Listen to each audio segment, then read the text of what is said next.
Hello, I'm Verity West and I'm the founder and chair of Wild Marlow. When asked to do a small tour of my lawn to be used in relation to the parable of the wheat and the weeds, I was not completely surprised. To some it looks like a messy mass of weeds, but it is quite deliberate. I love wildlife and do what I can to encourage wildlife into my garden. Gardens, no matter what size, provide vital corridors for them. As a Wildlife Trust employee, I have been aware of various campaigns asking people to mow less.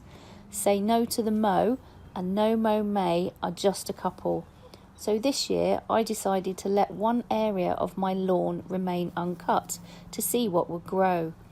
I was amazed at the variety of plants that appeared, starting with primroses and dandelions in March, providing important early nectar sources for pollinators. A third of our food produced requires pollination, so anything we can do to help bees, butterflies, moths, etc. is valuable. Then the nectar-rich wildflowers just kept coming.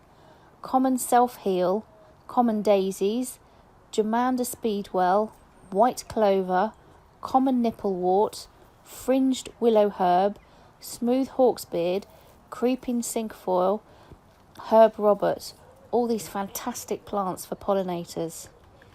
As well as the nectar from the flowering plants, the seeds often provide a valuable food source for birds, especially finches who can't resist the ribwort plantain and the wild teasel seeds. My favourite surprise was a couple of tansy ragwort plants, a plant often ripped out immediately due to its toxicity to livestock, but in a garden environment, away from grazing fields, it is safe and the food source for the very funky cinnabar moth caterpillars who transform into the equally striking adult moths.